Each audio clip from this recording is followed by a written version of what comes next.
And welcome back to another exciting dev diary for Dungeon Runner. And it's still a work in progress title, of course. Should be called something a lot more exciting, like Dungeon Avoidance Destructor 12 or something like that. But Dungeon Runner for now, just because we can't be bothered to think of a better name. So what I thought I'd talk about today is these bizarre kind of multicoloured large areas that you have hopefully seen in other videos. So if I just pause the game and have a look at the scene here, you'll notice how we've got all our different tile pieces that make up our dungeon area, but then we also have these large seemingly randomly sized areas, which we're currently kind of calling rooms. Now the reason we have these in here is to kind of break up the hopefully not too monotonous nature of the dungeon kind of corridors. So at the moment, yes, these are just kind of like empty square rooms. So if we just pull one of these into the scene, have a look, that's kind of what it's looking like at the moment. You know, already a highly detailed, almost finished games asset, obviously, but not quite. And so basically, what these are is just like the when we discussed the tile pieces. Just open that up. They're just like tile pieces, only for only for these rooms. So if we just have a look at this scene here.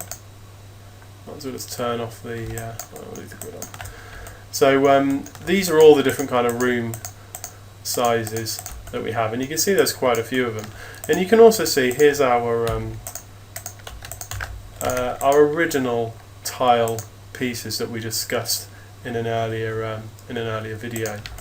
So we've got all our original kind of tile pieces here that make up the dungeon, and now we also have these kind of room assets.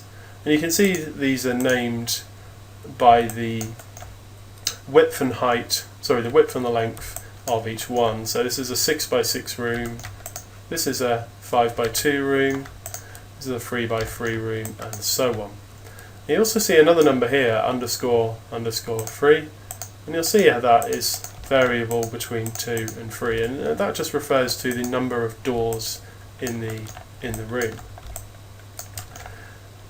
Now the great thing about these are they allow us to basically add a whole new kind of dimension of detail and variety to Dungeon Runner. So in each of these rooms can literally be anything that we want. So various things we've discussed are things like like a prison, a library, a mess hall, some kind of demon worship area. You know, this kind of thing. Literally anything you can think of could go in these rooms, and it can be kind of as random as you want as well. So just to show you some kind of rough initial designs, we've got a room here that has, like this.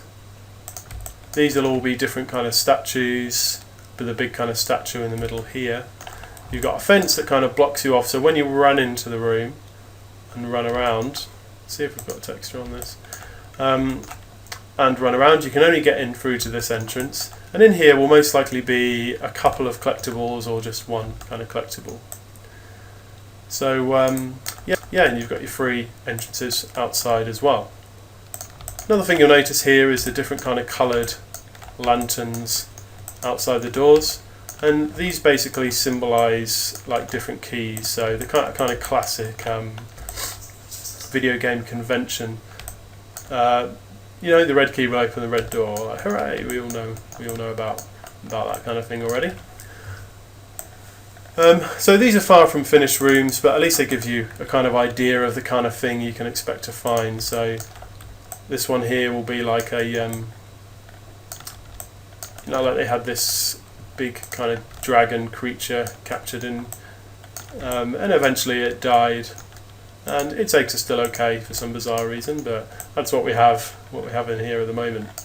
And again, you might find that in like your weird little cells here. You might be a chest in there or something like that with a collectible in it. So yeah, that's the kind of thing we're going to have in the different rooms. There's going to be a whole ton of different ones.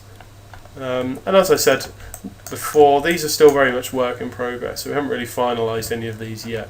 But hopefully it gives you an idea of kind of how much variety we can have in this. Because obviously we've got all our different props and things going on, but you know, there'll be significantly more variety in each of the rooms themselves.